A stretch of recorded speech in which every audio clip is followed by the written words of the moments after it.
Alhamdulillah doktor sihat. Naik nama Dr. Hafizah. Pasang. Sebab saya punya PC tak ada kamera tu. Nak Okey. buka telefon screen cheat eh. Ustaz Ilyas dia tak buka kamera, dia tengah masak. Ada doktor baru balik klinik Gaut. Oh kau, Baru pepeh cucuk. syafakallah. Saya duduk demam lagi, suara tak apa larat. Ha. Itulah dengar suara doktor tu masih lagi serak lagi. Makan antibiotik semua dah. Tapi kita buat jugalah pelan-pelan lah. Baik doktor. Baik, hari ini saya nak bincang slide yang saya present di bengkel yang pernah kita adakan di Unisham. Tajuknya The Right Way of the right way of conducting research. Cara yang betul untuk buat research. Dan ada tips lah. Okay, soalan research ni apa? What kind of animal? Binatang apa research ni? Okay. Research ni asal daripada perkataan Perancis lah. Research, which means to go about seeking. Nak research ni maksudnya untuk mencari. Seeking, untuk mencari. Jadi, dia mai daripada bahasa Perancis lah. Researcher. A compound word of re and searcher. Ada dua perkataan lah, re dan searcher. Ataupun searcher. Maksudnya mencari lagi. Dah cari dah. Search dah cari. Kemudian mencari lagi. Sebab apa mencari lagi? Sebab ilmu ini dia tidak statik, dia berubah-ubah. Bila kita buat research, kita akan dapat satu penemuan. Lepas tu, dah dapat tu, orang lain pula mencari lagi research. Okay, jadi research is best defined as the creation of new knowledge. Bila sebut research ni, bila sebut research, kita bayangkan apa? Penciptaan pengetahuan yang baru, penciptaan ilmu yang baru. Berbeza dengan buat tulis buku. Bila kita buat research, at the end of the research, kita akan dapat mencipta ilmu baru. Atau menggunakan pengetahuan sedia ada dalam cara yang baru, dalam cara yang kreatif. Supaya apa? Supaya kita dapat konsep-konsep yang baru. Dalam research, kita ada banyak, dalam kita buat research, kita selalu berpandukan kepada teori. Jadi kita nak tengok konsep ataupun teori itu dan kita nak ujilah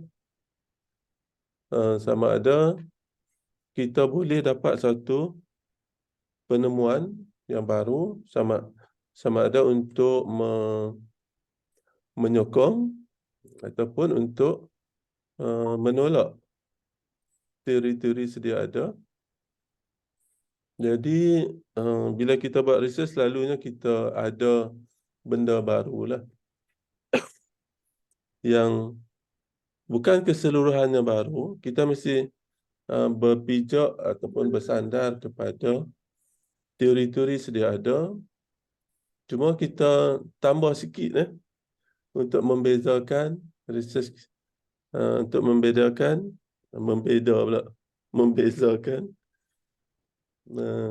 kajian kita ni dengan penemuan sedia ada. Baru balik dari Indonesia terus demam. Kena hujan. Hujan di Malaysia tak sama dengan hujan di Indonesia. Kena hujan di Indonesia tak demam. Kena hujan Malaysia demam. Jadi hasil pada buat research itu, kita mungkin akan dapat konsep-konsep baru, teori-teori baru, mungkin juga kita boleh mendapat kaedah-kaedah baru dan pemahaman-pemahaman yang baru. Jadi kalau orang tanya Ustaz Helmi buat research ni sebab apa? Sebab nak habis master kan, syarat kena buat. Kena buat. GOT. Kalau tidak tak buat kan. Hmm. Kalau student dia jawab macam tu sebab dia satu requirement untuk lulus. Kalau tak buat research, tak buat disertasi, maksud tak lulus. Tapi walaupun macam tu, kita kena fikir macam ni. Kita buat research ni untuk apa? Untuk kita belajar cara untuk mencari penemuan yang baru. Cara untuk mencari, cara untuk create new knowledge. Pengetahuan yang baru, menggunakan pengetahuan sedia ada. Sebaiknya kita gunakan pengetahuan sedia ada lah. Nah, macam Ustaz Helmi, dia nak extend lagi research yang telah dibuat oleh Dr. Hafizah. Jadi dia kena berpijak, bersandarkan kepada pengetahuan yang sedia ada untuk mencipta penemuan yang baru. Atau dia boleh nak buat cara yang baru. Kalau dulu orang buat kuanti, kita nak buat kuali. Itu pun cara yang baru.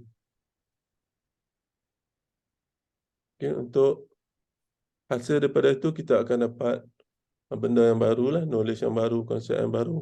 Dan mungkin juga kita akan dapat cara yang baru untuk melaksanakan research. Saya ingat masa saya muda-muda dulu kan, bila orang keluarkan, bila pengkaji-pengkaji banyak mengeluarkan metodologi yang baru. Contohnya, masa saya muda dulu, namanya analysis of co-integration.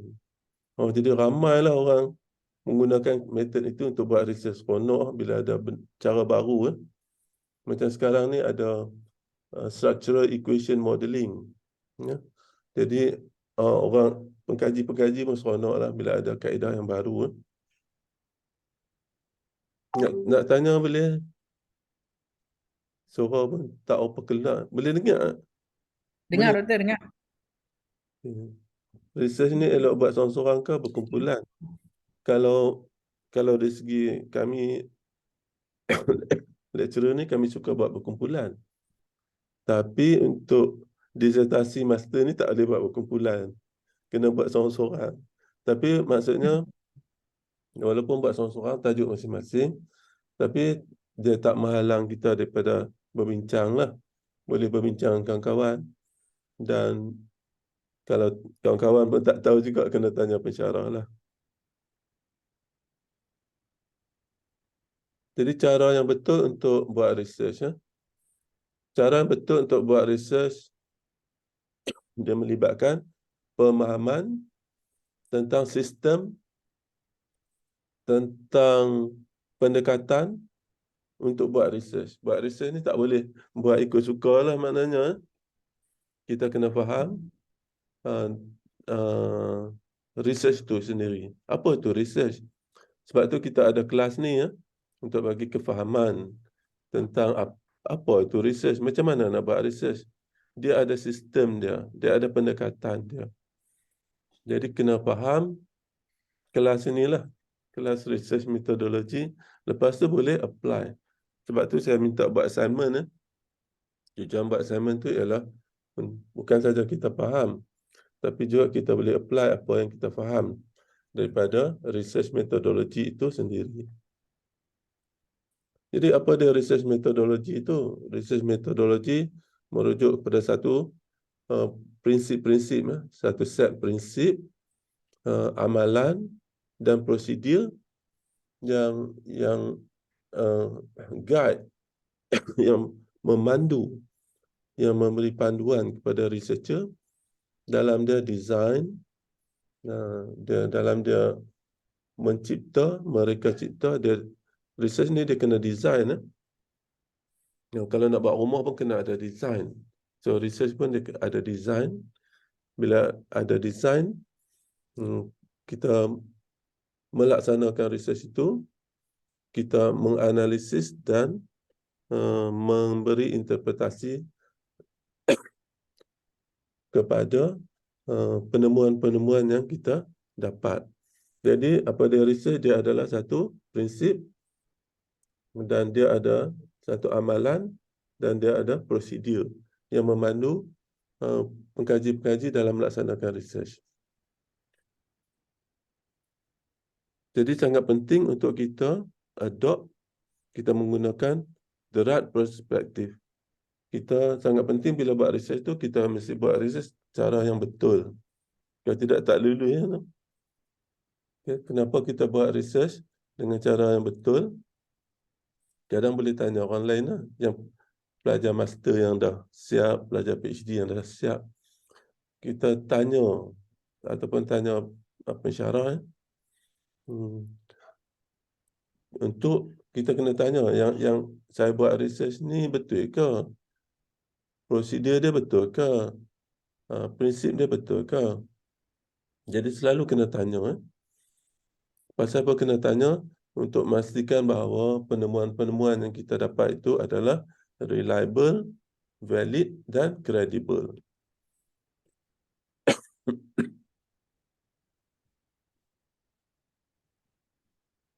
Okey, untuk research tu, terutama bila kita nak mengutip data, sebelum kita mengutip data, kita perlu pastikan bahawa instrumen yang kita gunakan itu adalah reliable dan valid. Yang nanti kita akan detailkan lagi lah dalam kelas akan datang, bagaimana untuk apakah reliability, apakah validity, dan bagaimana untuk menguji validity dan reliability itu. Ya. Assalamualaikum. I'm in the middle of the class, so I'll call you back. Ya?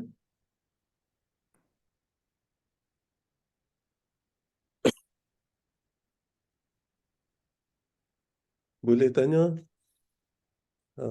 research ni ada dua jenis kalau kita tengok. Satu, yang ni kita dah bincang rasanya. Satu kita panggil pure research, kajian tulen. Dan satu lagi nama dia applied research, kajian gunaan. Ya, apa dia pure research, apa dia fundamental research. Kajian tulen tu apa? Kajian tulen secara umumnya adalah kajian yang dilaksanakan untuk mendapatkan penemuan-penemuan baru. Okay. Jadi, kajian tulen itu dia direka cipta untuk expand the knowledge, untuk dapatkan pengetahuan-pengetahuan baru. Jadi, bila buat pure research, maka apa yang berlaku ialah research itu dapat mendatangkan penemuan-penemuan baru. Bila dapat penemuan baru, kita kata boleh expand the knowledge, expand the boundary of knowledge. Boleh meluaskan pengetahuan atau boleh meluaskan boundary, sempadan pengetahuan. Jadi kalau kita lihat, kalau kita tengok apa yang kita tahu sekarang, apa yang kita ketahui sekarang, knowledge yang ada sekarang adalah lebih banyak daripada knowledge yang sebelumnya. Ya. Apa yang kita tahu sekarang mungkin lebih banyak daripada apa yang ayah-ayah kita tahu.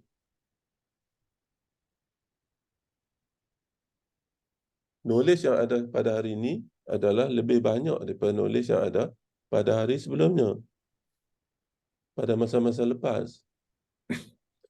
Knowledge yang ada pada masa akan datang tentunya lebih banyak pada knowledge yang ada pada masa sekarang. Sebab knowledge itu sentiasa expand, sentiasa berkembang melalui kajian fundamental, kajian tulen.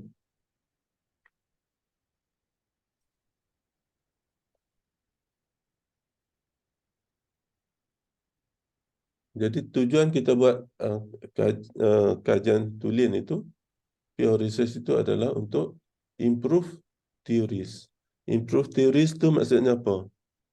Sama ada kita menyokong teori sedia ada ataupun kita ataupun penemuan itu tidak menyokong. Kalau tidak menyokong, biasanya kita buat apa? Nak tanya Teori apa? baru. Ustaz Ilyas, kalau kita tidak menyokong teori itu, biasanya kita buat apa? Kita kena perkenalkan teori baru lah, doktor. Bagus. Biasanya kita modify lah, no? Sifat, Tanpa kena teori baru.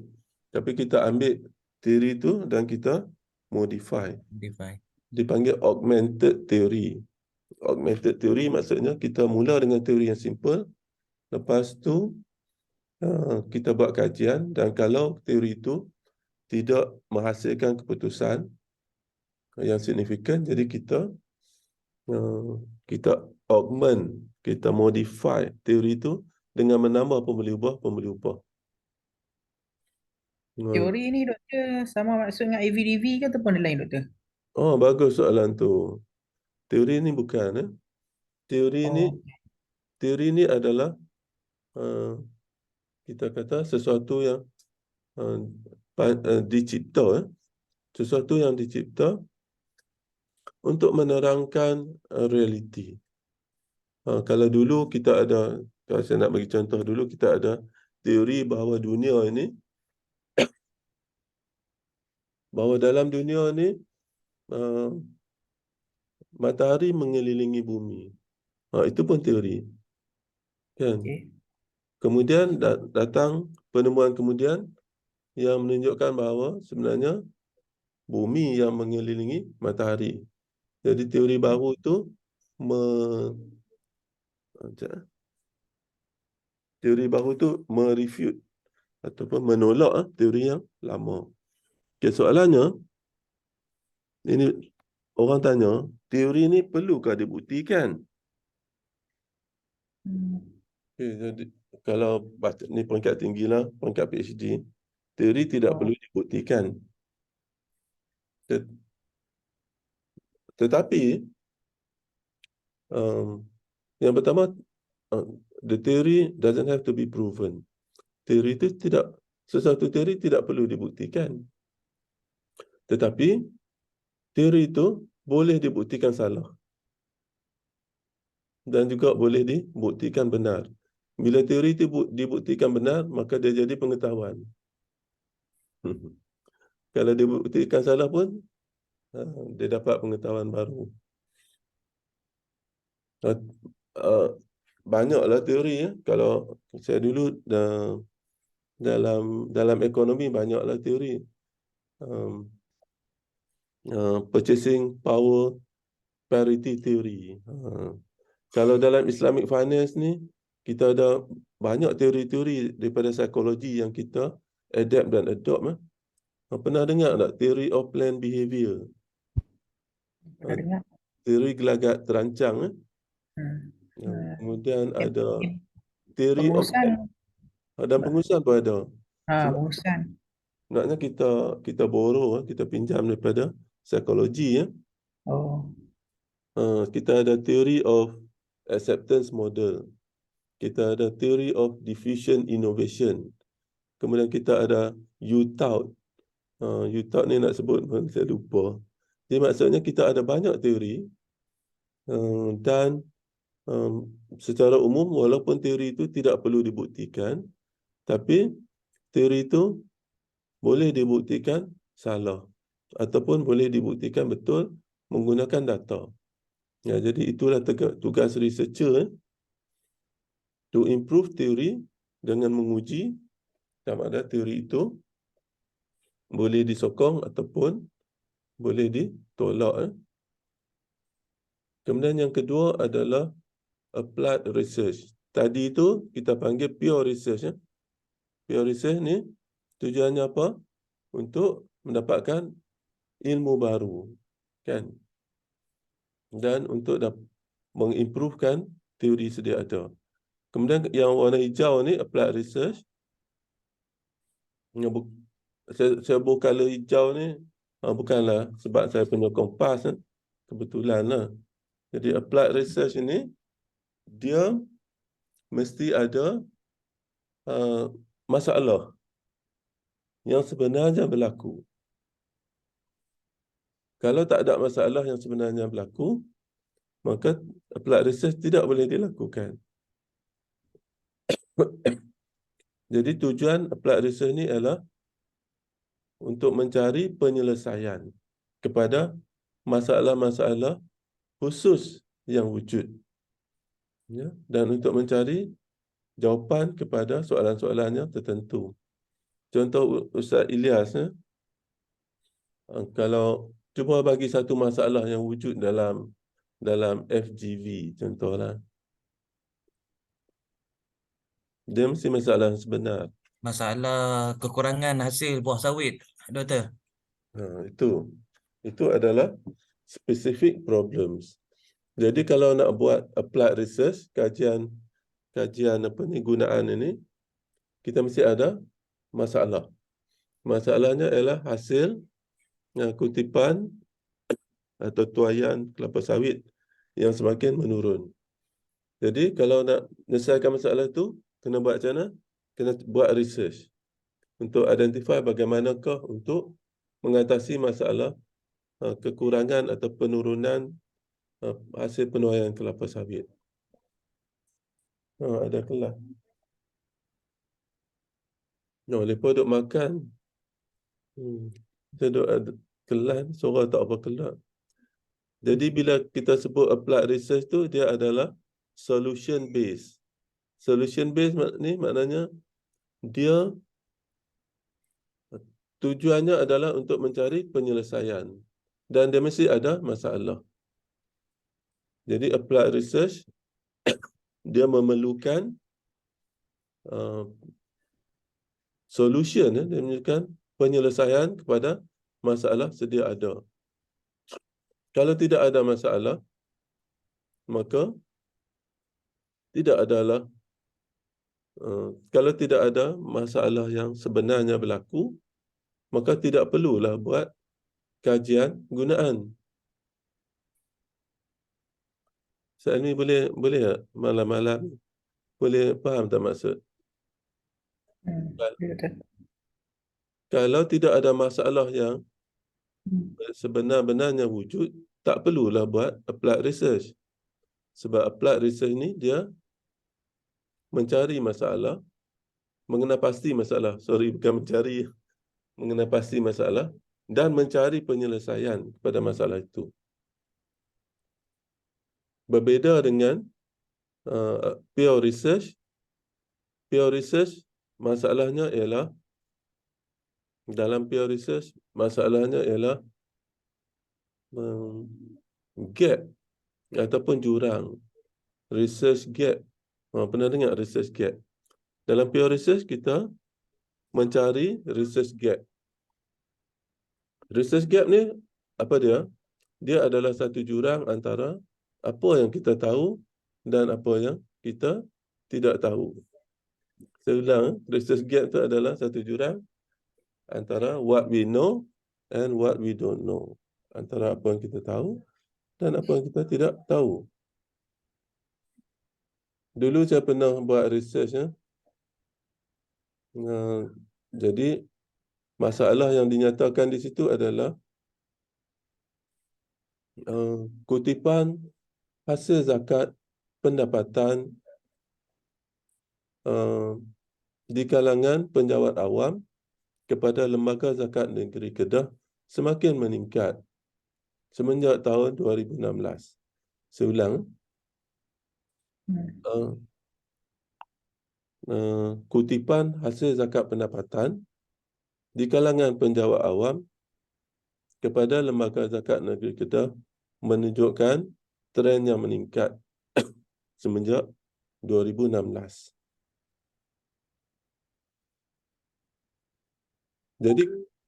Jadi kalau applied research, dia akan tanya apa? Nak buat research apa? Tak ada masalah apa.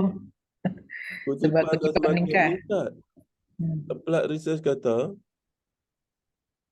hang punya research ni Tak ada masalah. Dia gaduh kan? Hang punya research ni tak ada masalah. Hang buat research apa? Tak ada masalah apa? Itu orang applied research. Applied research ni dia satu mazhab. Orang pure research dia jawab macam mana? Okey, walaupun kutipan hasil zakat pendapatan di kalangan penjawat awam di negeri Kedah menunjukkan trend yang meningkat, tetapi belum diketahui secara konklusif ni maksud secara kalau dalam bidang agama kita panggil apa? Ustaz Ilyas, secara mutawatir. Jadi kita katakan walaupun hasil kutipan zakat pendapatan di kalangan penjawat awam di negeri Kedah menunjukkan trend yang meningkat, tetapi belum ada bukti yang mutawatir, bukti yang konklusif tentang sebab-sebab yang menyebabkan kutipan hasil zakat tersebut meningkat. Jadi perlu dibuat kajian untuk menentukan apakah faktor-faktor yang menyumbang kepada peningkatan hasil pendapatan zakat pendapatan di kalangan penjawat awam kepada lembaga zakat negeri Kedah. Boleh nampak tak? Problem yang sama, pure research kata okey, boleh buat sebab kita belum tahu. Jadi pure Sebab research orang ni dekat. dia tengok apa kita belum tahu. Itu nama research gap. Dia adalah jurang antara apa yang kita tahu dan apa yang kita belum tahu. Kalau belum tahu itu, itulah problem. Faham. Orang applied research pula kata, hang punya research mana ada problem. Kalau kutipan zakat menurun, kita kajilah. Ni kutipan zakat meningkat, hang nak kaji apa? Jadi gaduh ada orang tu kan. Contoh sajalah nak bagi faham kan. Jadi maksudnya pure research tu dia punya masalah adalah apa yang belum dikaji dan dia nak mengkaji apa yang kita belum kaji supaya kita akan dapat pengetahuan yang baru. Applied research kata hang kena ada masalah. Tak ada masalah, hang jangan duk buat research. Your problem statement has no problem. Dia kata. Payah juga no. Ada juga di kalangan pensyarah yang kita kata berpegang kepada mazhab itu. Jadi yang orang buat tak betul, yang dia betul. Sebenarnya ada dua mazhab.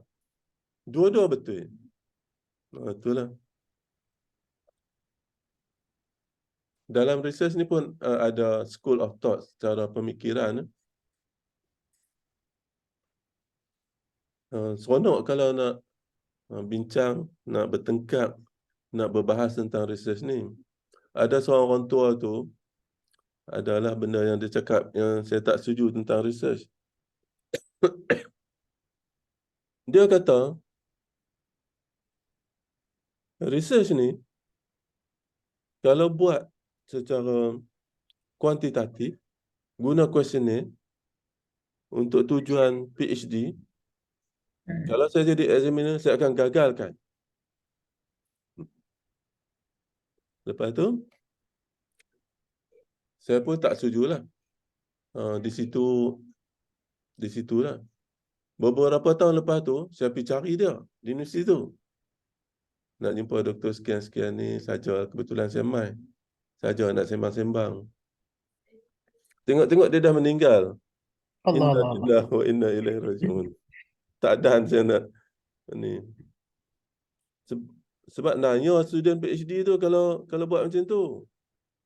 Kalau dia ada satu pemahaman kan yang tertentu dan mengatakan cara dia saja betul,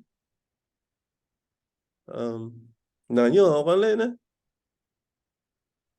Jadi dia sepatutnya research ni dia macam-macam cara. Ada yang ada yang pure research, ada applied research, ada yang kuanti, ada yang kuali. Tak boleh kata yang kuanti ni tak boleh lulus PhD. Tapi orang tua ni dia kata macam tu. Lepas tu 2-3 tahun tapi dia dah dia dah ni lah, dia dah meninggal lah. Tak boleh, tak apalah kan. Saya sukalah berdebat secara ilmiah kan. Jangan buat macam tu, nanya student.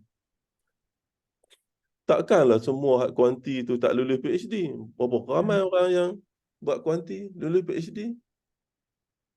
Dia kata kalau saya jadi examiner, siapa yang buat kuanti ni, duk hantar questionnaire ni semua, saya gagalkan.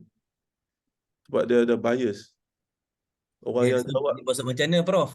Dia ya, suruh buat kuali. dia sobat kuali. Mana kena interview. Hmm. Hmm. Yang tu lah dia bagi dia cara yang betul. Tapi dia sebenarnya tak boleh kata macam tu. Ada kes yang tertentu kita boleh buat secara kuanti. Dalam kes yang lain kita kena buat cara kuali kan. Dan ada juga kes yang peringkat PhD lah, dia buat mix. Dia campurkan antara kuali dengan kuanti. Jadi hybrid. Jadi hybrid. Tapi naya kalau orang kata kalau buat quantitative method guna questionnaire apa semua ni, apa ni, dia ada response bias dan saya akan gagalkan dia. Cantik sangat tu. Naya, saya pun nak pi sembang lah kan. Tapi dia dah meninggal tak apalah. Inna lillahi wa inna ilaihi raji'un.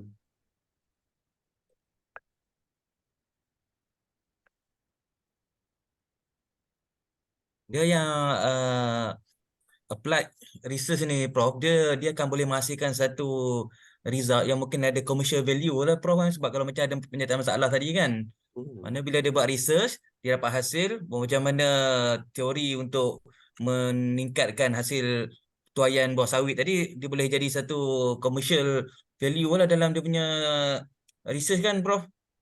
Dapat A+ lah, Syed Elias. Saya baru nak sebut itu. Jadi pure research ni kebiasaannya tidak ada commercial value, tetapi applied research ada commercial value. Contoh dalam kes FGV tu, kalau dia boleh buat research dan dia dapat kaedah untuk meningkatkan hasil tuaian, meningkatkan hasil kelapa sawit tu, mungkin dia ada baja yang berbeza, mungkin ada cara yang berbeza kan. Dulu mereka ada buat satu research lah, Prof, macam mana nak tingkatkan hasil ni. Dia pun nak buat macam buah biasa gugur sendiri. So dia buat kajian, memang dia ada gugur sendiri, tapi dari segi efisiensi tu macam belum lagi mengatasi efisiennya guna buruh daripada Indonesia lah. Jadi dia orang memang ada buat research tu lah, Prof. Dia gugur sendiri buah sawit tu macam macam buah ni kan. Tak perlu kait. Ya, boleh menjimatkan kos buruh kan. Tapi dia punya efisiensi tu masih lagi rendah lah. Masih lagi efisien guna buruh jugalah, Prof. Lambat kalau nak tunggu buah tu gugur. Ya, betul. Ya, jadi itulah sebab perlu research untuk apa ni, mencari bagaimana dapat hasil yang lebih ya. Mungkin boleh, cara yang paling senang boleh kaji di tempat-tempat lain yang menghasilkan hasil kelapa sawit yang lebih lah.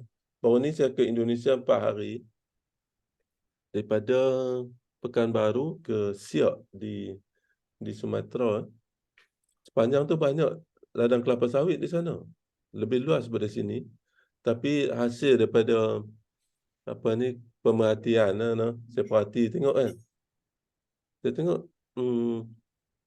dari segi buah tu, saya nampak di Indonesia lagi sikit berbanding di sini.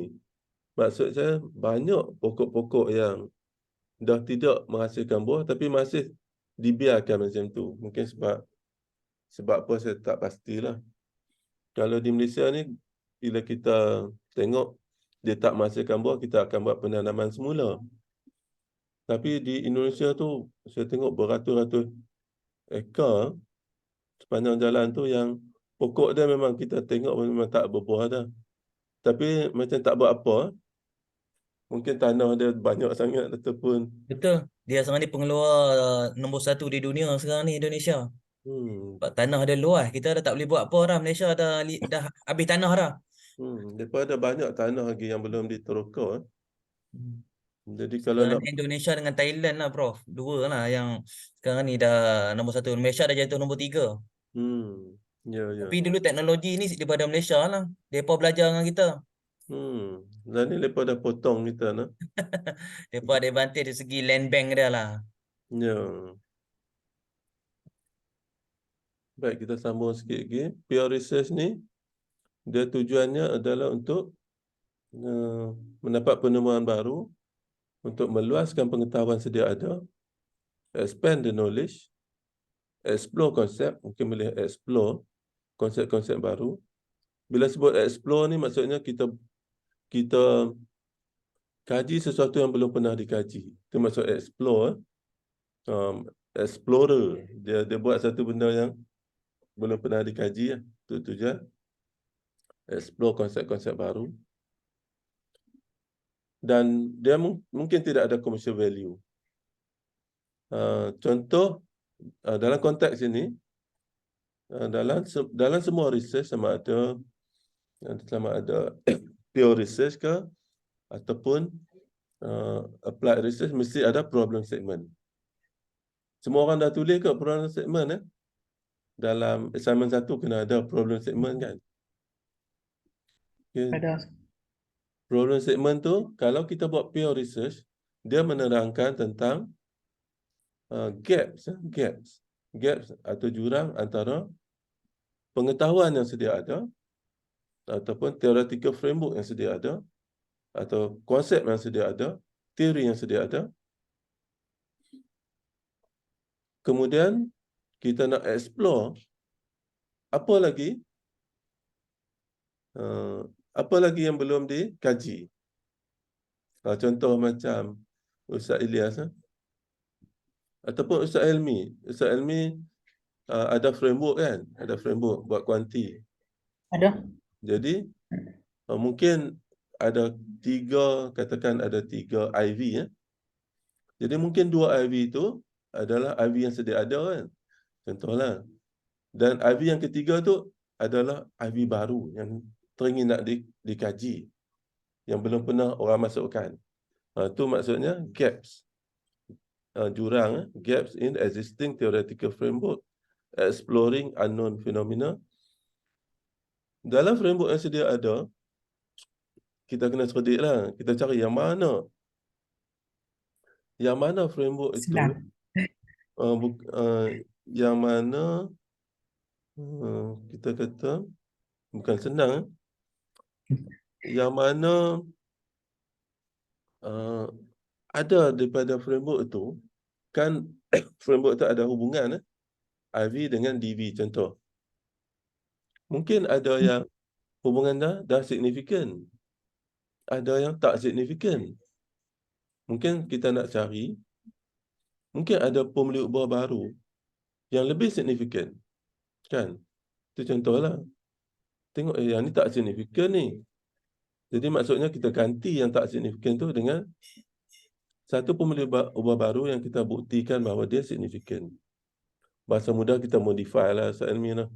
Yang sedia ada tu kita modify lah. Itu dipanggil identifying gaps in existing theoretical framework. Ataupun kita nak kaji sesuatu yang baru. Ataupun kita nak menjawab beberapa persoalan fundamental. Apa maksud fundamental questions? Persoalan fundamental yang saya sebut tadi adalah persoalan tentang apa yang belum diketahui yang kita rasa sangat signifikan untuk kita kaji. Okay. Sini tengok, what is a problem statement? Untuk faham apakah problem statement, kita kena faham apakah yang bukan problem statement. Ramai student tulis tapi dia sebenarnya bukan problem statement. Contohnya, lack of study in this area. Dia kata, masalah dalam kajian ni adalah belum ada kajian lagi yang dilakukan di Kota Star. Itu bukan problem statement. Belum ada lagi kajian yang dilaksanakan dalam bidang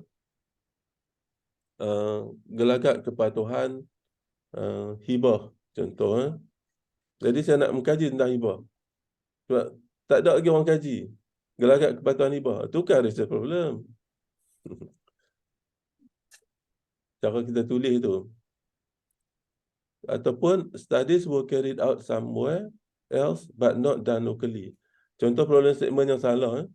Kita kata terdapat banyak kajian yang telah dilaksanakan tentang faktor-faktor yang mempengaruhi gelagat kepatuhan zakat pendapatan di negeri Kedah. Tetapi di Sabah belum ada lagi kajian ni. Jadi saya nak buat di Sabah.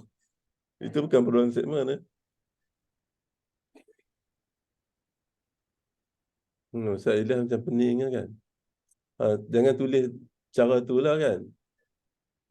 Ramai orang tulis cara ni. Belajar master, degree. Dia ambil framework yang telah dibuat tempat lain. Yang buat di Kedah. Lepas tu dia test di tempat lain pula. Katalah dia orang Sabah, dia test di Sabah. Itu bukan problem statement. Okay.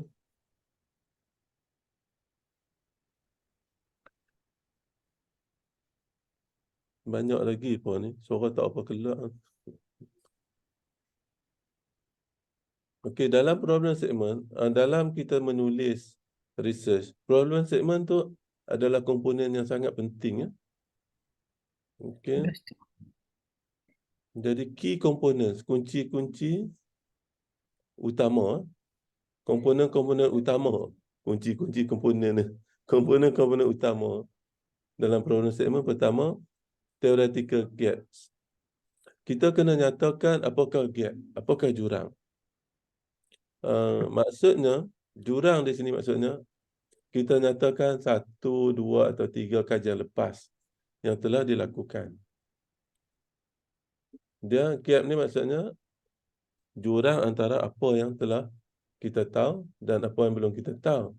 Yang kita tahu tu adalah berdasarkan beberapa kajian lepas.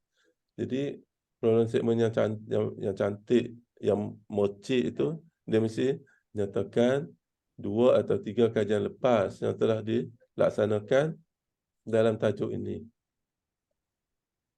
Kemudian kita ceritakan the problem statement should highlight what aspect of knowledge is lacking.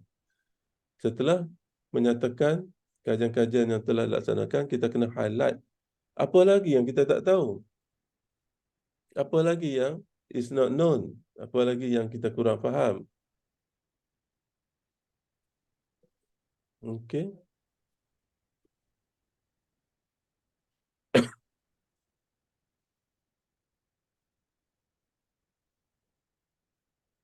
Example of a problem statement. The National Fatwa Council agreed upon a consensus. Okay, saya translate lah. Majlis Fatwa Kebangsaan telah membuat keputusan pada tahun 1997 bahawa zakat pendapatan adalah wajib untuk setiap orang Islam, setiap individu Islam yang memenuhi syarat-syarat untuk membayar zakat, iaitu pemilikan sempurna, nisab dan haul. Tetapi zakat pendapatan, kutipan zakat di Malaysia masih rendah. Termasuklah zakat pendapatan. Sebahagian besar pada employee, pekerja-pekerja bayar cukai pendapatan, tetapi mereka tak bayar zakat pendapatan. Yang ini cerita lama lah, tahun 2019. Menurut Rafidah, Nomala dan Marziana, jumlah kutipan zakat masih jauh ketinggalan di belakang berbandingkan kutipan cukai. Ini adalah contoh problem statement. Apa yang kita nampak di sini? Dia ada 1, 2, 3 kajian-kajian lepas yang dinyatakan. Itu cantik ya kan? Kemudian kita simpulkan apa masalahnya. Masalahnya ialah paling senang sekali nak tulis masalah ialah apa yang sepatutnya. Sepatutnya semua orang bayar zakat lah. Semua individu Muslim yang layak bayar zakat kena bayar zakat lah. Dia ada pemilikan sempurna, cukup nisab, cukup haul. Kalau zakat pendapatan tak payah tunggu haul. Kalau zakat lain kena haul lah. Zakat apa? Zakat pertanian dan zakat pendapatan tidak memerlukan haul. Tapi kalau dah cukup syarat tu kena bayar lah. Semua 100% kena bayar. Masalah sekarang adalah zakat pendapatan ni masih rendah yang menunjukkan bahawa masih terdapat pekerja-pekerja sama ada pekerja awam ataupun pekerja swasta yang masih belum membayar zakat. Jadi nampak ada citation 1, 2, 3. Itu cara yang mercik lah. Cara cantik lah. Ustaz Elia, ada soalan boleh tanya? Kalau nak komen pun boleh komen tentang problem segmen ni. Kalau nak kata problem segmen ni tak betul, tak boleh kata lah Ustaz Elias. Sebab orang yang buat problem segmen ni, dia dah lulus PhD dia. Dah dapat PhD dia. Betul tak betul, kena betul juga. Ini sebahagian pada problem segmen. Orang tu lah, masa dia defend PhD dia tu. Tak mau abang lah siapa dia. Tapi dia tu handsome lah juga.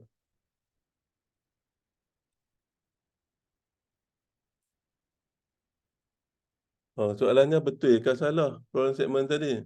Jawapannya betul kot. Sebab dia problem segmen tu ambil pada thesis PhD kawan tu. Dia dah lulus lah.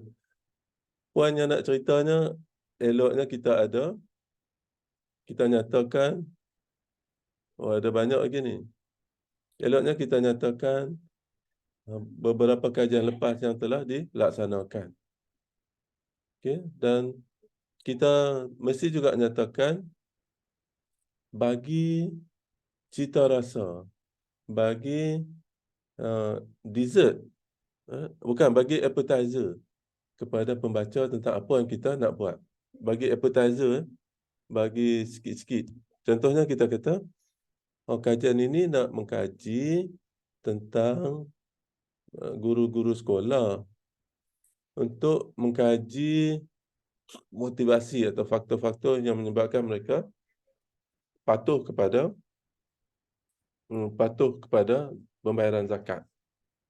Pasal apa? Supaya untuk mengkaji cara-cara untuk meningkatkan kutipan zakat pada masa akan datang.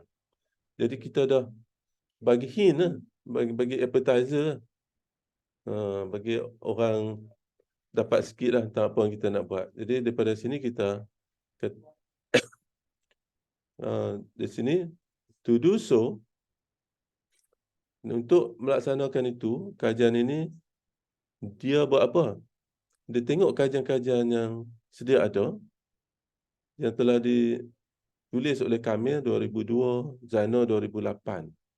Tapi kajian ini berbeza dengan Kamil. Dan kajian ini berbeza dengan Zainal.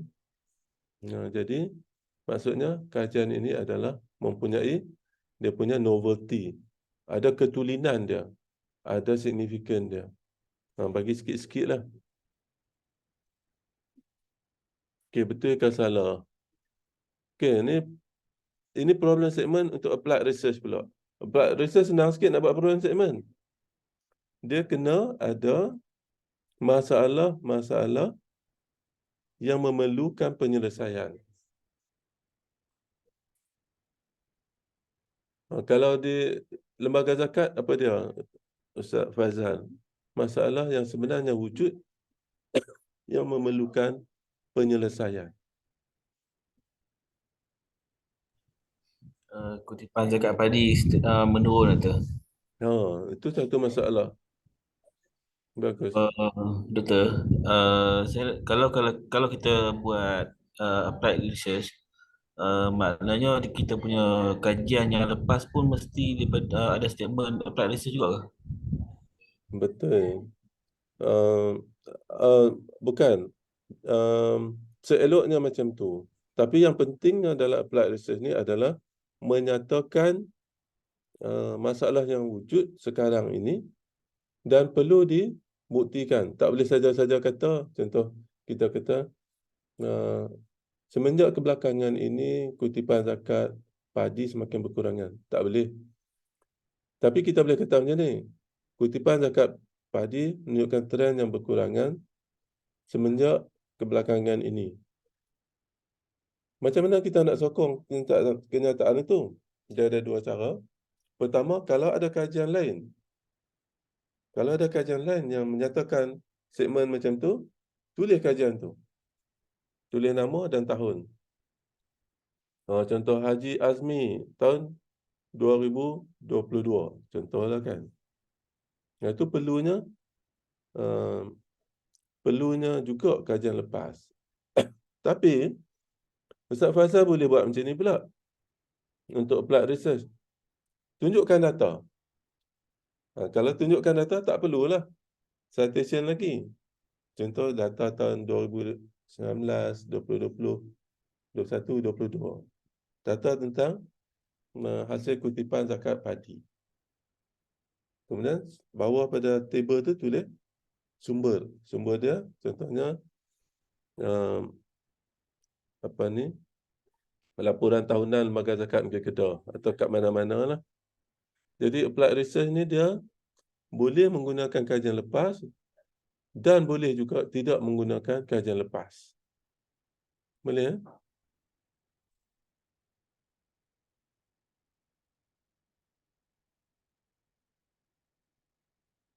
Jadi problem statement dalam applied research ni mesti menyatakan keperluan untuk mencari penyelesaian itu. Pentingnya keperluan untuk mencari penyelesaian kepada masalah hasil kutipan padi yang semakin berkurangan. Kena highlight kat situ. Kena hujah di situ. Kenapa perlu cari penyelesaian kepada masalah yang wujud itu? Macam tu cara. Orang applied research, dia nak masalah tu. Dan dia tekankan kepada pentingnya mencari penyelesaian kepada masalah tu. Itu orang applied research lah. Okey, boleh Ustaz Faisal? Clear? Ustaz Elmi clear?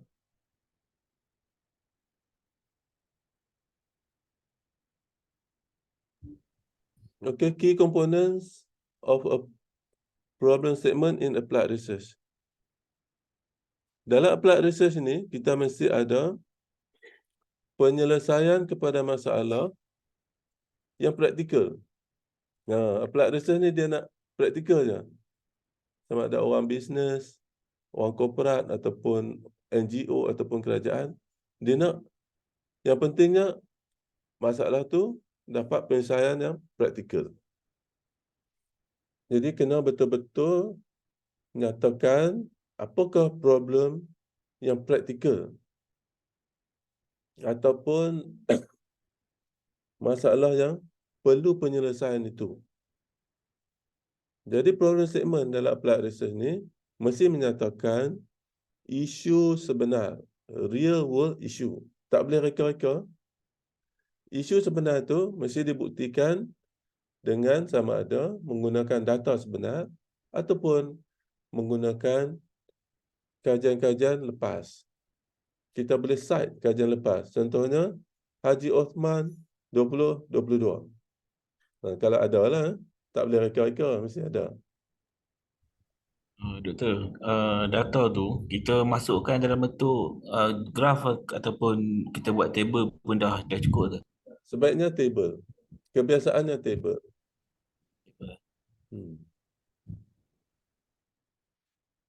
Kemudian menyatakan relevance, kepentingan dia dan impact dia. Kenapa masalah itu perlu solution. Kena nyatakanlah.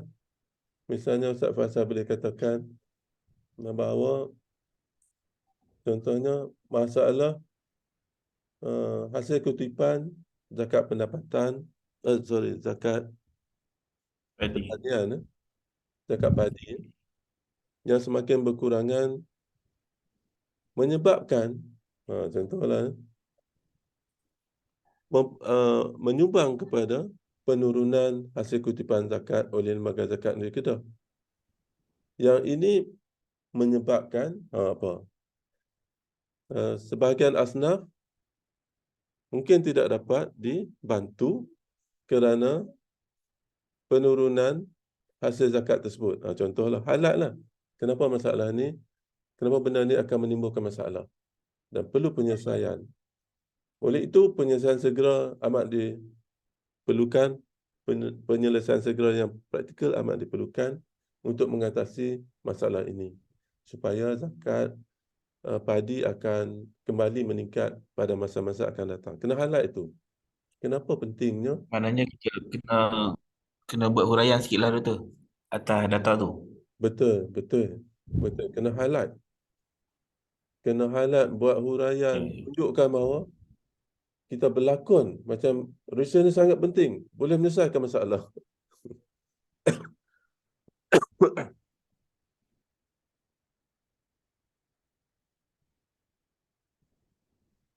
Okey, boleh nampak problem statement dalam pure research dengan dalam applied research. Okey, saya skip yang ni. Ini example contoh problem statement dalam applied research.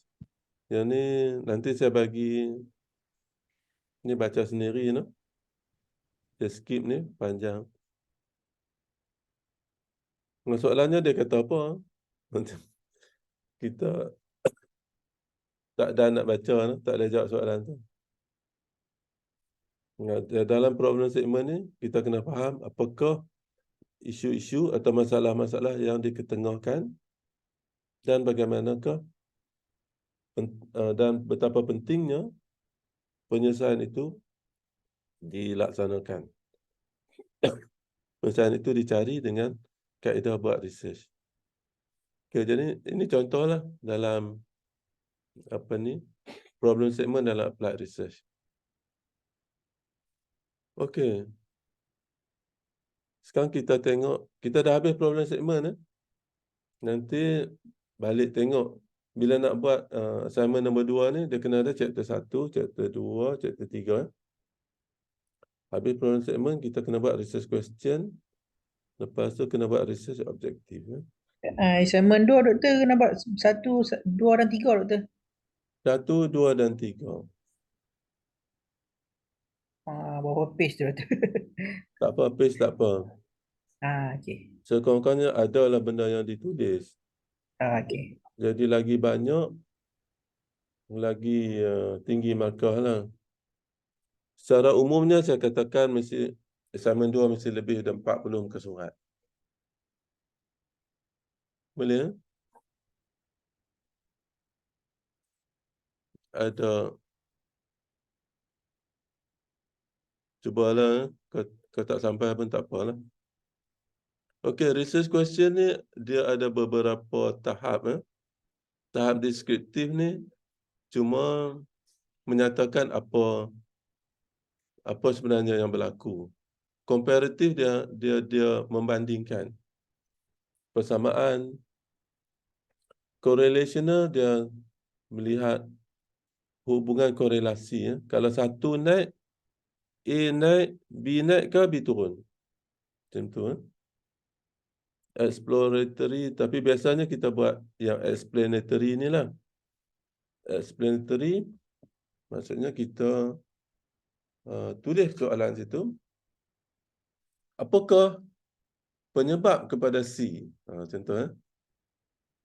Apakah penyebab kepada C? Contoh. Apakah kesan A kepada B? Apakah yang menyebabkan D? Itu contoh explanatory. Apakah wujud ataupun adakah wujud hubungan yang signifikan antara sikap dan gelagat kepatuhan pembayaran zakat di negeri Kedah? Contoh. Jadi itu research question. Kita cari sebab penyebab.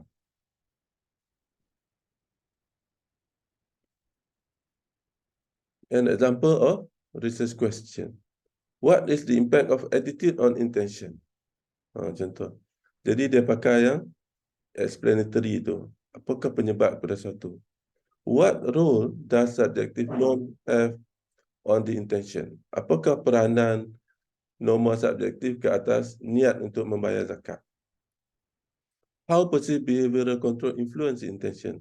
Bagaimana gelagat kawalan tetangga mempengaruhi niat untuk membayar zakat? Itu contoh-contoh research question lah. Kemudian daripada research question lepas tu kita kena tulis research objektif. Ini betul ada kalau disertasi tu atau assignment tu ada 3 research question, maksudnya kena ada 3 research objektif. Research objektif mesti jelas, should be clear, achievable and verifiable. Research objektif tu mesti jelas. Nak buat apa ni? Di mana? Kenapa? Mesti jelas. Achievable. Boleh buat ke tak? Jangan tulis research objektif yang tak boleh buat. Tak siap, tak lulus research kelas ni. Verifiable. Maksudnya boleh tak dapat data? Boleh tak kita kumpul data? Boleh tak kita analisis data untuk kita menjawab objektif tu? Kalau tak boleh, jangan buat. Nanti tak lulus. Kelas ni kena ambil lagi semester depan.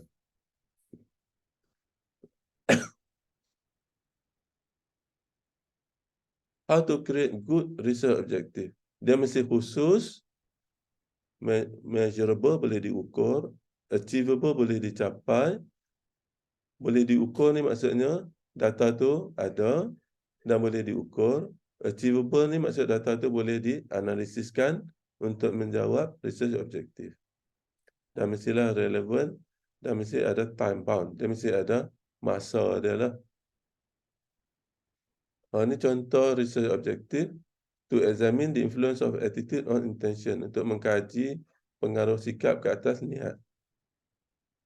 Research objektif dia, research question dia, what is the impact of attitude on intention?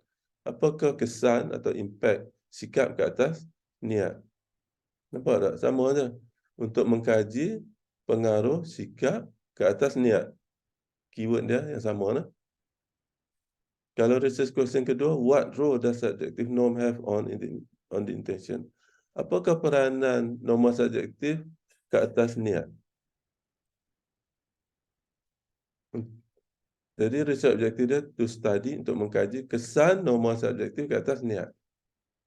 Dia nak bagi lengkap lagi, intention to comply with income zakat payment di kalangan siapa? Kita tulis, kita nak kaji siapa responden kita kena tulis. Macam Ustaz Ilyas, contohnya di kalangan siapa? Di Sabah. Kan? Di kalangan asnaf di Sabah, contoh gitu. Kita kena tulis siapa responden. Dia duduk di mana?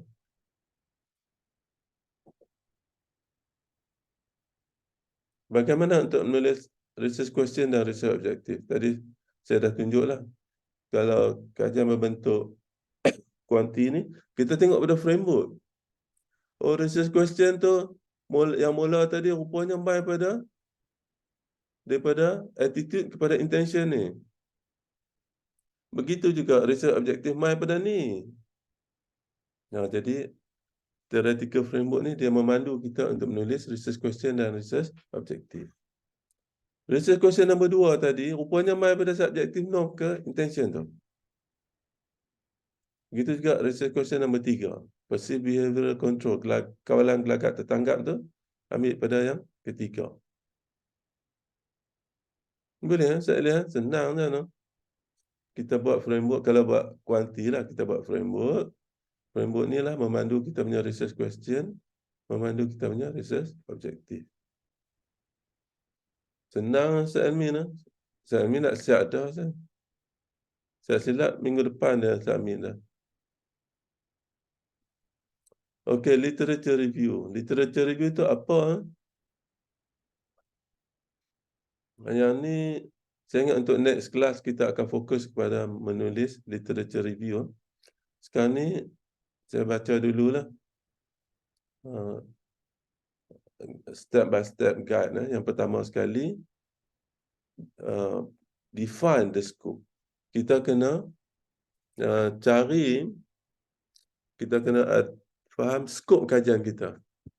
Kalau kuanti senang, Ustaz Elmi. Skop kita apa?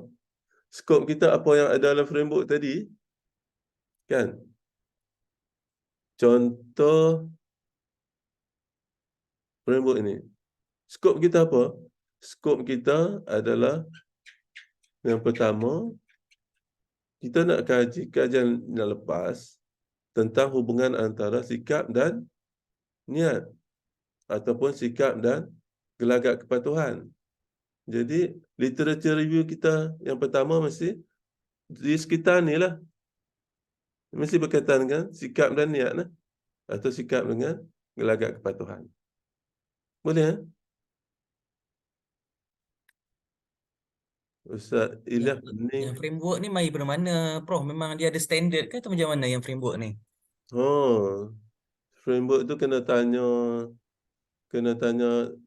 pensyarah research method lah. Ataupun supervisor. Tapi secara umum kan, kalau kita buat kuanti, framework ni macam ni. Saya bagi cara shortcut lah. Macam Ustaz Elmi dia cerdik. Dia ambil satu tesis yang orang pernah buat. Ya. Kemudian, dia akan reka framework dia berdasarkan tesis atau kajian-kajian lepas. Dan yang pentingnya framework itu tidak boleh di copy paste. Ustaz Ilyas. Jadi framework ni, kalau Ustaz Ilyas tengok, canggih. Macam mana dia buat. Mungkin yang tu lah soalan Ustaz Ilyas. Rahsia dia macam ni. Tapi jangan makan orang lah, rahsia. Cari beberapa kajian lepas. Kajian ni maksudnya full research. Yang tebal-tebal macam tu. Full research yang pensyarah buat. Ataupun kalau tak dapat, carilah tesis PhD atau tesis masters yang pernah dilakukan. Kalau nak buat kuanti, tengok dia punya framework macam mana. Kan? Katakan Ustaz Ilyas dapat 4 tesis yang lepas atau 4 disertasi yang pernah dilakukan tentang tajuk itu. Ustaz Ilyas print, cetak framework dia je. Kalau 4, tak atas lantai tu, menerap situ, tengok apa yang sama antara framework tu, apa yang beza. Jadi kita nak buat framework tu, mesti berdasarkan apa yang orang dah buat. Cuma yang kita nak buat tu, dia beza sikit. Saya bagi contoh motor lah Ustaz Ilyas. Katalah Ustaz Ilyas nak reka satu motor yang baru. Yang berbeza dengan motor yang sedia ada. Ustaz Ilyas kena buat macam mana Kak? Cuba cerita sikit. Kita nak buat, tengok model apa kita nak buat lah. Kita tengok dia punya engine dia CC berapa, frame dia macam mana. Kemudian baru kita tengok kita punya objektif tu. Kalau kata kita nak nak buat lain sikit, kita kena modify lah. Jadi langkah pertama ialah kita tengok model-model yang sedia ada. Betul? Itu yang pertama. Dalam research pun sama. Kita tengok model-model yang sedia ada. Lepas tu barulah kita buat, daripada model sedia ada, kita kaji macam mana kita nak buat model kita sendiri. Ustaz Ilyas nak buat motor yang Ustaz Ilyas sendiri punya lah. Jadi caranya ialah cari model-model motor yang sedia ada. Lepas tu daripada situ, kita cuba ambil sikit-sikit daripada setiap model tu. Kita buat combination. Dan akhirnya kita akan dapat model yang berbeza. Ya. Model yang berbeza maksudnya model yang ada unsur-unsur kelainan. Ada novelty, ada benda yang lain sikit pada yang lain. Itu je. Okey, yang sini, kalau saya tengok sini, attitude, subjective norm, perceived behavioral control, intention dengan compliance, ambil sebiji daripada theory of planned behavior. Nampak? Yang ni bukan saya reka sendiri. Terbuka rahsia. Bukan pengkaji ni buka sendiri, reka sendiri. Jadi dia ambil pada teori yang sedia ada. Cuma dia tambah di sini moral obligation dengan Islamic religiosity. Dan Islamic religiosity ni bukan dia reka sendiri juga. Dia ambil pada model lain, masukkan ke sini. Begitu juga dengan moral obligation. Senang lah. Ustaz Elmi siap dah. Dia relax siap dah. Boleh eh? Kita tengok model yang sedia ada. Lepas tu kita tambah sikit. Bagi nampak berlain. Tapi mestilah yang kita tambah tu bukan main-main tambah lah. Mestilah pemulih ubah tu, pemulih ubah yang kita rasakan atau kita jangkakan signifikan. Boleh Ustaz Elmi? Ustaz Elmi siap tu. Ustaz Ilya buat kuanti ke kuali? Tak dengar. Mungkin kuali lah kot. Kalau kuali tak perlulah benda ni. Benda ni untuk kuanti. Tak apa, buat macam mana pun tak apa. Literature review ni kita akan bincang dalam kelas yang lain. Kemudian research design. Research design ni kita ada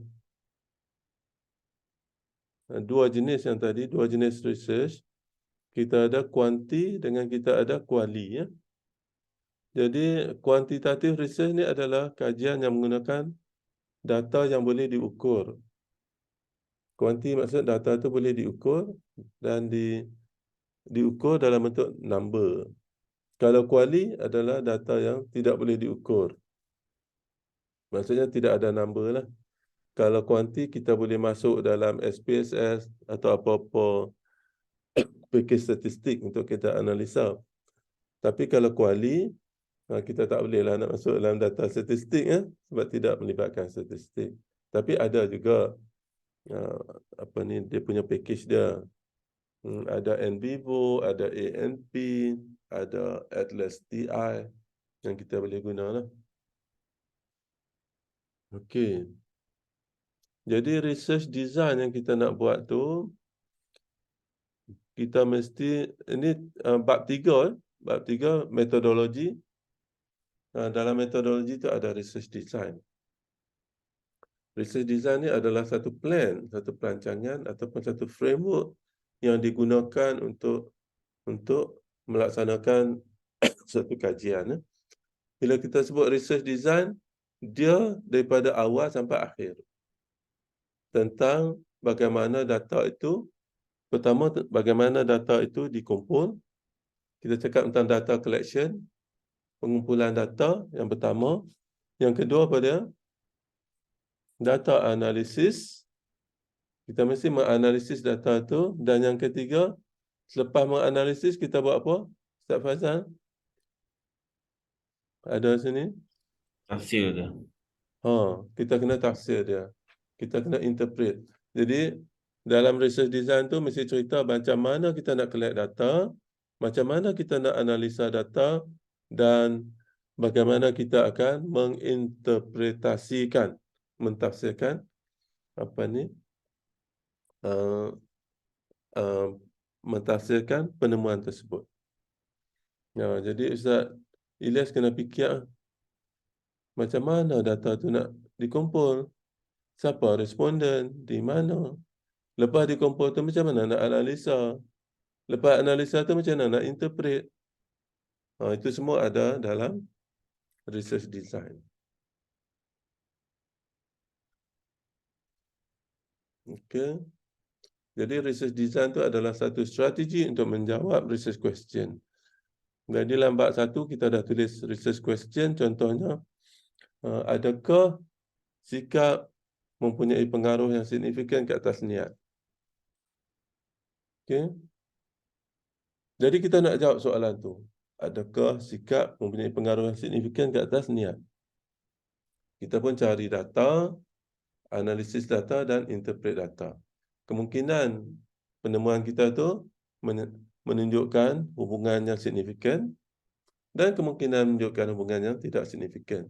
Kalau hubungan signifikan, kita kata data itu menyokong teori. Kalau hubungan tak signifikan, kita katakan data itu reject ataupun does not accept, tidak menerima hipotesis ataupun teori.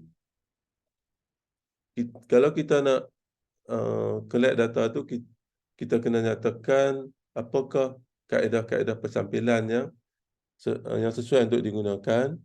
Dan untuk master ni, saya cadangkan Roscoe. Tulis Roscoe, ROSCOE. Guna kaedah Roscoe. Boleh Google, type ROSCOE. Kriteria pemilihan sampel Roscoe, ROSCOE. Dan Roscoe telah menyatakan bahawa untuk kajian yang berbentuk behavioral, yang membentuk gelagat, jumlah sampel yang paling kecil adalah 50 dan yang paling besar, the minimum sample size is 50 dan yang maksimum adalah 500. Jadi Roscoe kata macam tu, paling sikit 50, paling banyak 500. Jadi untuk student master ni saya kata 100 kot lah. Boleh lah, Ustaz Almi? Ustaz Ilya, boleh? Oh, Ustaz Ilya tak guna kuanti. Siapa guna kuanti? 100 cukup lah. Ustaz Almi? Gunakan Roscoe. Sebab Roscoe kata minimum 50, maksimum 500. So kalau rajin buatlah banyak. Tapi untuk master ni 100 cukup lah. Plus minus lah. Jadi dalam research design ni, reka bentuk kajian ni, kita kena nyatakan bagaimana data itu dikumpulkan. Nyatakan kenapa kaedah itu kita gunakan untuk mengumpul data. Ada banyak kaedah lah, mungkin survey, questionnaire, interview, pemerhatian, eksperimen. Pastikan apa kaedah yang kita guna tu sesuai, dapat collect data, data tu dapat dianalisakan dan dapat diberi interpretasi. Ini sampling. Nanti kita belajar dengan lebih detail lah. Dalam research, population ni besar. Selalu kita pilih sampel yang kecil saja. Kan? Dia ada banyak kaedah lah untuk kriteria pemilihan sampel tu. Dan macam saya kata tadi, guna Roscoe. Doktor, Ya. sampel tu maknanya responden ke? Betul. Betul. Population ni dia besar. Contoh, saya bagi contoh kat Ustaz Fazal. Jumlah guru Islam di Kedah adalah melebihi 16,000. Itu population lah. Jadi responden kita siapa? Guru kan?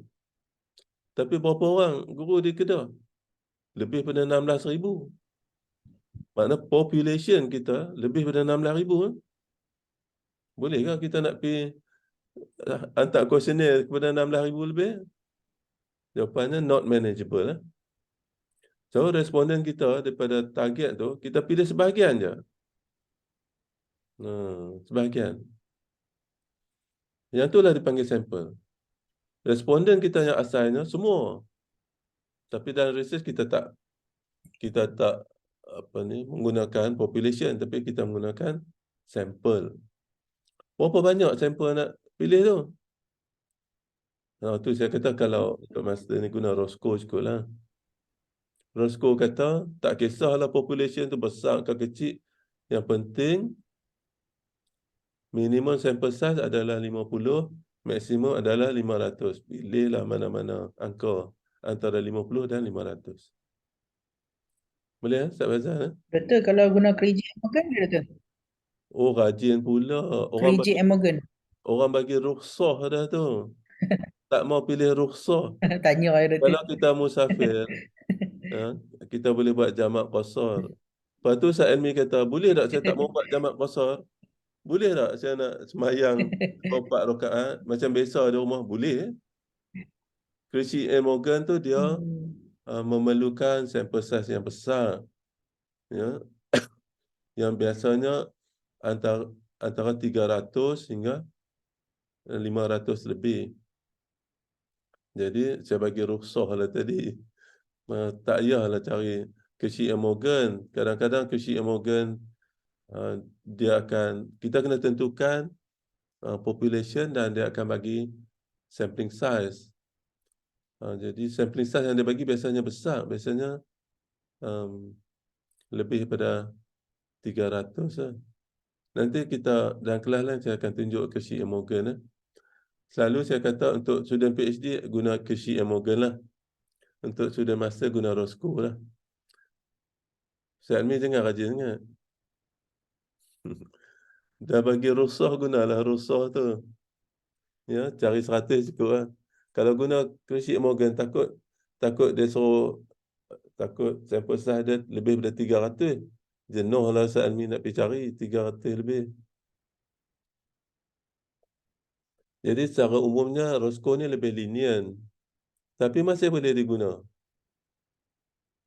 Jadi sebab tu untuk student master saya kata guna Roscoe lah. Untuk student PhD guna Cauchy and Morgan. PhD tak apalah, mereka boleh siap dalam masa 3 tahun. Jadi kalau dia guna sampel 380 pun dia banyak masa.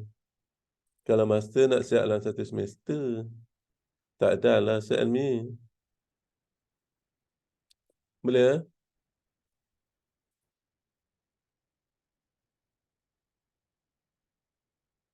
Okey, sampling ada probability sampling dengan non-probability sampling. Jadi ada simple random sampling, systematic sampling, stratified sampling, cluster sampling. Itu yang probability sampling.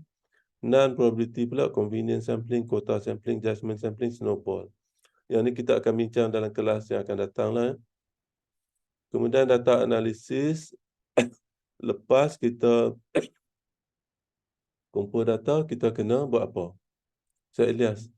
Lepas kita interview, kita kena buat apa? Step yang pertama. Kena analisa. Ui, lajunya. Lepas interview tak boleh analisa lagi.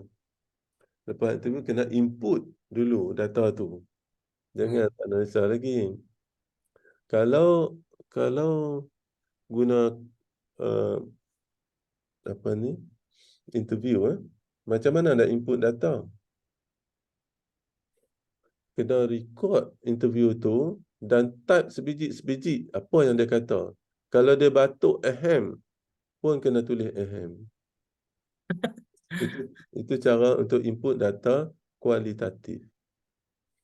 Lepas dapat data, kena input data.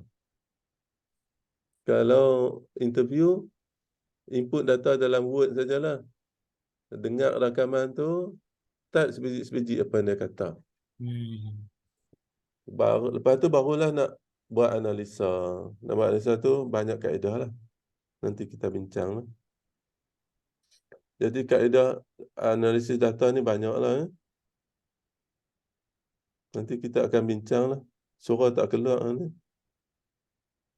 Nah, ni cerita tentang validity and reliability tadi.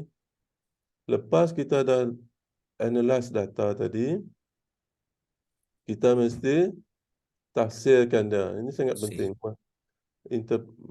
Interpret dia. Interpret. Maknanya apa yang kita dapat tu, kita mesti analyze dan interpret. Ya. Macam mana nak interpret? Interpret ni, kaedah yang biasa digunakan adalah kita bandingkan penemuan kajian kita dengan penemuan kajian-kajian lepas. Itu pertama. Yang kedua ialah kita mesti memberi hujah atau justifikasi kenapa kajian itu macam tu dalam konteks kajian kita. Pasal apa kita dapat macam tu dalam konteks kajian kita? Pasal apa sikap itu didapati signifikan dalam mempengaruhi niat untuk membayar zakat pendapatan? Pasal apa sikap itu penting? Yang pertama, kita bandingkan dengan kajian lepas. Contohnya banyak kajian lepas menunjukkan sikap ni penting. Yang kedua, kena goreng lah Ustaz Elmi. Pasal apa sikap tu penting dalam kes ni? Goreng bagi hangit lah. Itu maksudnya kita mesti memberi hujah atau justifikasi kenapa penemuan itu macam tu. Pasal apa sikap tu penting? Goreng lah. Kalau tak, Ustaz Elmi tak boleh goreng, tanya Dr. Hafizah, dia kerja lembaga zakat. Contohlah kan. Nak goreng ni, kita nak justify, memberi hujah kenapa kita dapat penemuan macam tu. Dan kenapa penemuan tu penting. Boleh? Itu cara untuk interpret. Saya ulang. Semua jangan tidur lagi. Cara untuk interpret, pertama, kita banding penemuan kita dengan penemuan yang lepas. Okay? Yang kedua, kita goreng. Maksudnya, kita mesti memberi hujah kenapa penemuan itu seperti itu. Kenapa sikap itu signifikan dalam kes ini. Pasal apa? Goreng je lah kan. Macam mana goreng tu, tengoklah tesis-tesis yang lain. Kalau yang nyam nyokong lah ke? Kalau signifikan, kena goreng yang menyokong lah. Dan tu senang sikit lah Ustaz Elia. Tapi kalau tiba-tiba dia tak signifikan, jenuh kau kepala. Kebanyakan kajian lepas menunjukkan bahawa sikap itu adalah punya hubungan yang signifikan. Tiba-tiba kajian Ustaz Ilyas mendapati sikap itu tidak signifikan. Jenuh goreng. Tapi ada orang berjaya goreng. Wah, Saya, nak cari picture. saya cerita ada seorang, ni kisah benar lah. No? Ada seorang buat PhD lah. Dia bukan beragama Islam. Dia buat PhD dan salah satu beberapa penemuan dia menunjukkan hubungan yang tidak signifikan. Padahal kebanyakan kajian lepas menunjukkan bahawa kedua-dua hubungan itu adalah signifikan. Jadi supervisor dia kata, awak mesti justify. Kenapa tak signifikan? Untuk masuk mock viva. Jadi dia kata, Tuhan saya sudah tolong. Oh, kemas. Dia bukan Islam. Tuhan saya sudah tolong. Saya sudah stres. Saya sudah dekat mau gila. Lebih kurang macam itulah yang dia cerita. No? Hari ini dia proses media. Okay, jadi dia kata, Tuhan saya sudah tolong. Saya duk baca, duk cari literature. Tiba-tiba saya dapat ada satu atau dua literature yang menunjukkan bahawa hubungan itu tidak signifikan.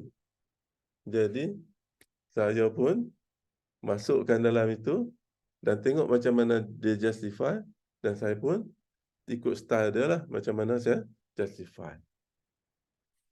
Jadi, cerita ringkasnya, Ustaz Elmi dengan Ustaz Ilyas, kalau hubungan itu signifikan, senang sikit kita nak justify. Kalau orang lain kata signifikan, tiba-tiba kita kata tak signifikan, macam orang tu katalah, Tuhan sudah tolong saya, saya lulus PhD. Jadi kebetulan dah last minute dia dapat satu atau dua kajian lah, yang sebenarnya menolak ataupun tidak menerima bahawa hubungan itu signifikan. Dia, kalau tidak tak dapat PhD lah. Hari ini dia dah proses media di Universiti Tak Yabak. Itu kisah dalam dunia akademik lah, kawan-kawan kami lah. Kadang bila jumpa, kita ceritalah pengalaman kita buat PhD dulu macam mana kan. Jadi dia pun cerita, saya dengar sendirilah. Nah, umur dia pun lebih kurang umur saya lah. Dekat nak pencen lah pun, 3 tahun lagi. Masa cepat lah. Jadi setakat itulah kelas malam ini. Ni kalau free, saya ingat esok nak buat satu lagi kelas lah. Kita akan bincangkan tentang bagaimana menulis literature review dan bagaimana untuk memilih sampel dengan lebih detail. Boleh pukul 9 malam kalau saya sihat. Ya, standby lah semua lah. Kalau saya sihat, boleh gagah. InsyaAllah tu. Jadi saya minta maaf lah, banyak kelas yang terpaksa ditangguh atas kesibukan saya dengan kesibukan tugas. Banyak sangat jawatan Prof. Jawatan saya banyak. Kadang saya fikir sendiri kan, kalau saya duit banyak, saya nak berhenti. Tapi terpaksa gagah lah orang kata. Kalau saya jutawan, saya lihat saya berhenti. Tapi bila kita banyak kerja, tapi kerja tu siap, kita rasa seronok balik lah. Seronok. Macam itu saya kalut, meeting sana, meeting sini, tiba-tiba kena pergi Indonesia. Saya pergi Indonesia tu dalam keadaan tergesa-gesa lah. Tajuk yang dibagi untuk saya cakap pun agak tough. Jadi alhamdulillah, Tuhan bantu saya jugalah. Dan dapat present dengan baik, alhamdulillah lah. Mereka semua pun puji lah. Apa ni? Jadi kelas ni kadang-kadang saya tak boleh nak buat. Kita ikut jadual hari Ahad kan, Ustaz Hilmi. Hari Ahad kan. Petang kan.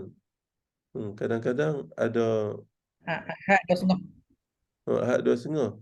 Banyak betul meeting dia buat waktu tu. Jadi itulah. Kita insya-Allah kita pelan-pelan lah. Kita pelan-pelan apa ni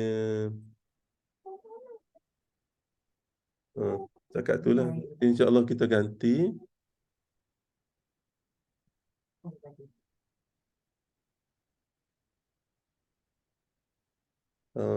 Untuk kita ligan balik lah apa yang kita tertinggal. Dan doa-doakanlah